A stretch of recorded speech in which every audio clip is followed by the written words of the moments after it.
मेरा संबंध किससे है ये बताने वाले पंडित इतने हैं बिहार में कि बेचारे 1.5 वर्ष से कोई बता रहा है कि मैं भाजपा से मेरा संबंध है, कोई बता रहा है कांग्रेस से है, कोई बता रहा है नीतीश और लालू से है।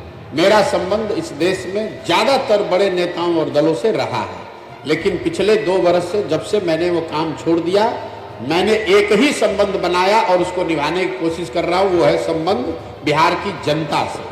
बिहार की राजनीतिक चुनौतियों में एक नया मोड़ आया है, जिसमें राजनीतिक सलाहकार से सक्रिय नेता बने प्रशांत किशोर ने अपने संगठन जन सुराज के तहत एक ऐसे मंच की घोषणा की है जो 2025 के बिहार विधानसभा चुनाव में अत्यंत पिछड़ा वर्ग ईबीसी के लोगों को उम्मीदवार बनाकर लड़ाएगा। इस मंच का उद्देश्य है कि बिहार में ऐसे लोगों को सत्ता में लाना जो राजनीति के बाहर रहकर भी समाज के लिए कुछ करना चाहते हैं और जो बिहार को एक विकसित और समृद्ध राज्य बनाने के लिए अपना योगदान देना चाहते हैं।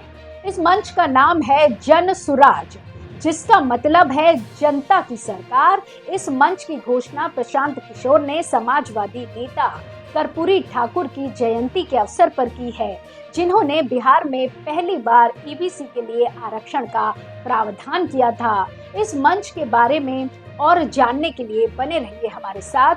नमस्कार, आप देख रहे हैं एयर न्यूज। प्रशांत किशोर ने शनिवार को कहा कि कम से कम 75 लोग जो अत्यंत पिछड़ा वर्ग ईबीसी श्रेणी में आते हैं, उनके संगठन जन सुराज के समर्थन में एक ही मंच से 2025 के बिहार विधानसभा चुनाव में लड़ेंगे। उन्होंने दावा किया कि बिहार में शासक दलों ने ईबीसी समुदाय के लोगों का हमेशा शोषण किया है। 2025 के बिहार विधानसभा चुनाव में आप पहली बार देखेंगे कि कम से कम 75 लोग ईबीसी श्रेणी से एक ही मंच से चुनाव लड़ रहे हैं। उन्होंने एक कार्यक्रम में कहा कि जो समाजवादी नेता कर्पूरी ठाकुर की जन्म जयंती से पहले हुआ था, हम उनके पीछे अपनी सारी ताकत लगाएंगे। इस समुदाय के लोगों का राज्य के शासक दलों ने हमेशा शोषण किया है।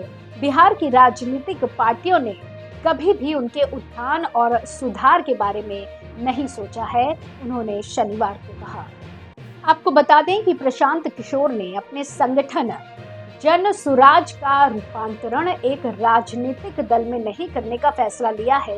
उन्होंने ये भी कहा कि जन सुराज इस श्रेणी के छात्रों को प्रतियोगी परीक्षाओं की तैयारी के लिए सभी वित्तीय सहायता देंगे।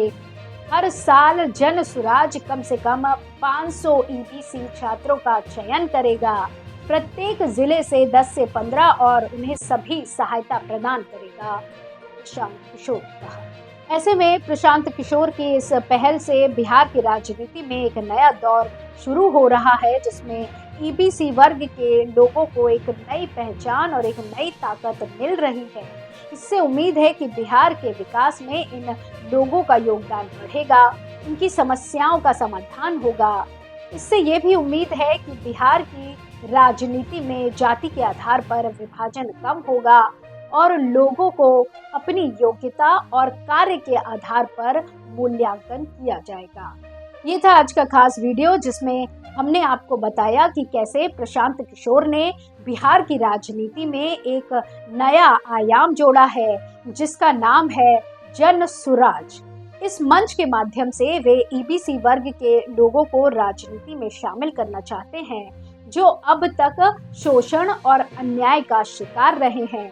इस मंच की प्रेरणा है समाजवादी नेता कर्पूरी ठाकुर, जिन्होंने बिहार में पहली बार ईबीसी के लिए आरक्षण का प्रावधान किया था। इस मंच का लक्ष्य है कि बिहार को एक विकसित और समृद्ध राज्य बनाने के लिए जनता की सरकार बनाना है। इस तरह की और खबरों के लिए जुड़े रहिए एयर न्यूज के साथ। धन्यवाद।